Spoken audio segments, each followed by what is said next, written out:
nous allons voir la spécificité du travail en massage qui va concerner tous les jambiers antérieurs, surtout pour deux axes principaux, lorsque l'on a une périostite ou lorsque l'on a une fracture de fatigue. Donc, comme vous le savez, les muscles les plus proches de l'os vont être souvent plus que concernés par ces pathologies. Et l'intérêt, c'est de pouvoir relâcher ces muscles-là, que l'on trouve beaucoup tendus chez le marcheur, chez les coureurs, essentiellement, bref, toutes les personnes qui travaillent, entre guillemets, ou qui font travailler ces muscles-là, d'une manière ou d'une autre. Alors c'est vrai qu'on peut faire comme une espèce de crescendo, puisque, comme je vous disais à l'instant, ces muscles-là sont souvent très tendus.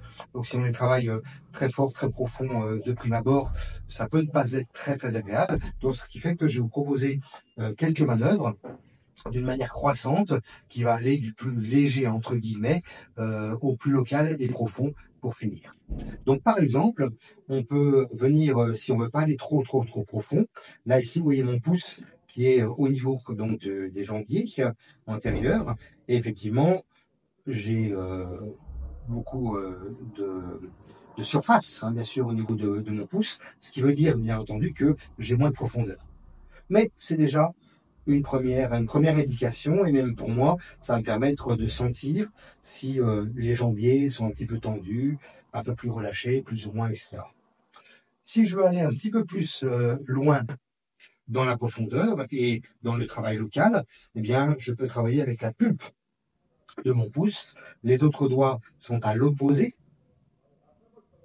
du tibia, et je vais venir commencer à travailler sur les différents muscles que composent ces différents jambiers.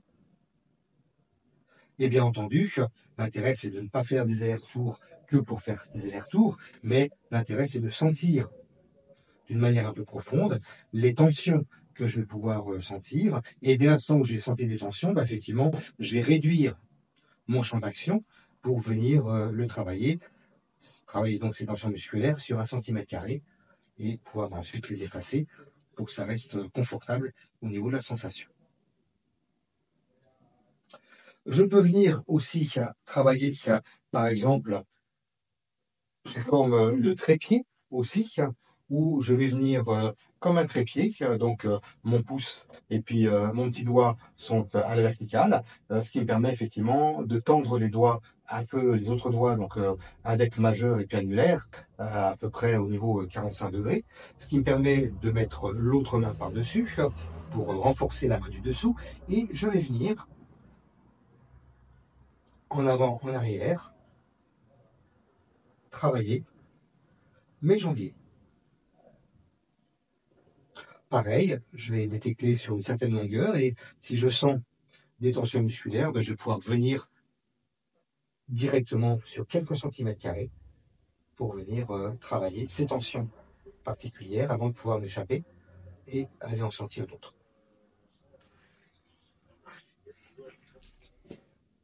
Et enfin, si je veux aller un petit peu plus loin dans la profondeur et dans la précision, je peux venir faire ce qu'on appelle un surjet, c'est-à-dire que ici, muscle par muscle, je vais pouvoir venir les travailler très précisément.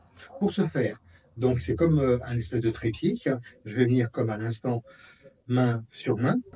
J'ai mis une jambe devant, une jambe derrière. Je monte un tout petit peu voilà, pour être vraiment confortable la table.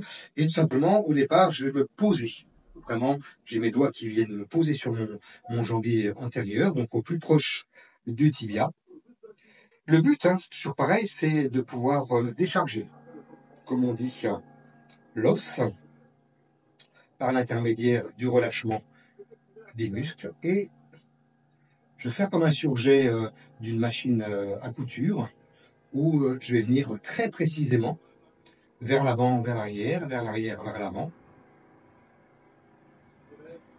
comme si je voulais coudre, en quelque sorte, la zone.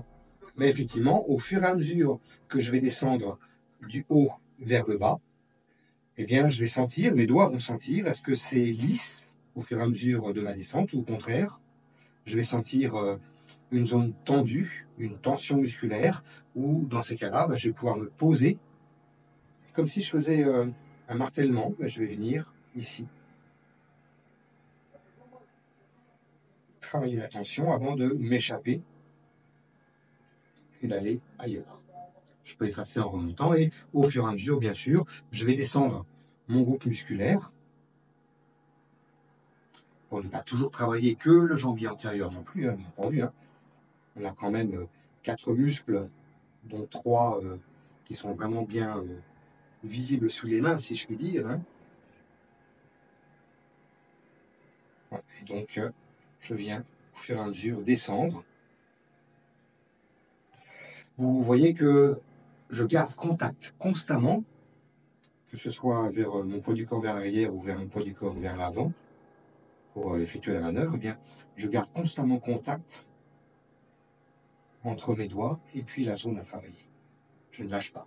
Et puis enfin, mon dernier muscle, le péronnier latéral, où effectivement ici vous avez la tête du péroné qui me sert vraiment de repère, eh bien, je vais pouvoir venir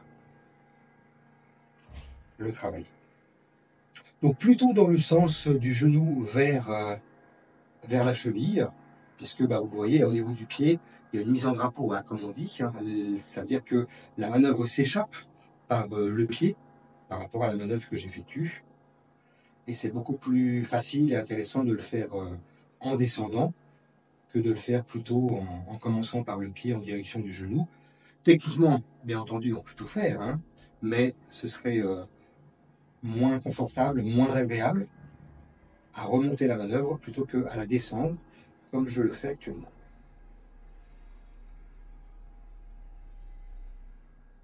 Donc voilà, vous avez 4 manœuvres, parmi tant d'autres, au choix, qui permettent d'aller comme une espèce de crescendo, du plus superficiel entre guillemets, jusqu'au plus profond et local, comme on l'a vu avec le surjet.